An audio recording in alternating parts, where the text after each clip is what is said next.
মানুষের সামনেই হোক আর নিরালাই হোক, হ্যাঁ আমার হাত ধরবো কে? হ্যাঁ লোকে কি আমি বিরিত করি? হ্যাঁ আমার হাত ধরবো কে?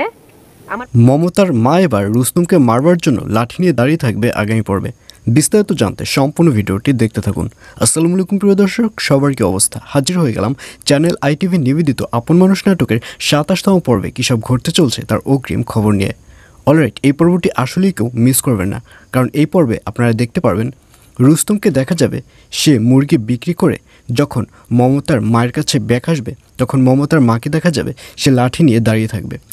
আর এটি দেখে রুস্তম বলবে, কী ব্যাপার চাচি, আমি তো আপনার কথা মতোই মুরগি বিক্রি করে সব টাকা পয়সা নিয়ে এসেছি, এখন আপনি আবার কেন লাঠি নিয়ে দাঁড়িয়ে আছেন? আর এই কথা শুনে মমতার মা বলবে, তুই এটা কি করেছিস? তুই তোর চাচাকে কেন ছেড়ে দিয়েছিস? তখন রুস্তম বলবে, এটা আপনি কি বলছেন? আমি তাকে কেন ছাড়বো? আর আমি তো জানিই না যে সে ওখানে লুকিয়েছিল। আর এই কথা শুনে মমতার মা বলবে, তুই মোটেও মিথ্যা কথা বলবি না, মমতা সব কিছুই দেখেছে এবং সে সব কিছু আমাকে বলেছে। তুই আর কখনোই আমাদের বাড়িতে আসবি না, তুই যা যা বাজার করেছিস সব ওখানে রেখে চলে যা। এই বলে রুস্তমকে অপমান করে বাড়ি থেকে বের করে দেবে মমতার মা। আর অন্যদিকে কাজলের বোনকে দেখা যাবে সেবার কাজলকে বলবে, তুই কি আমাকে বাড়িতে ঠিকমতো থাকতে দিবি? আর এই কথা শুনে কাজল বলবে, কেন বুবু, আমি আবার কি করলাম?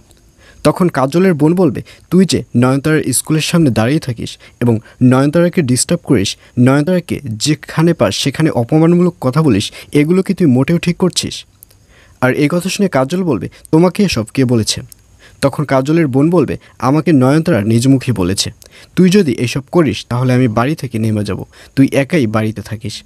আর এই কথা শুনে কাজলকে দেখা যাবে সে নয়নতারার প্রতি আরও বেশি রেগে যাবে এবং পরের দিন যখন স্কুলের দিকে রওনা করবে নয়নতারা, তখন আবারও নয়নতারার সামনে দাঁড়াবে এবং নয়নতারাকে অনেক বকাবকি করবে যে নয়নতারা কেন এইসব কথাগুলো তার বোনকে নালিশ করলো। আর এছাড়াও থাকবে আশ্চর্য সকল ঘটনা।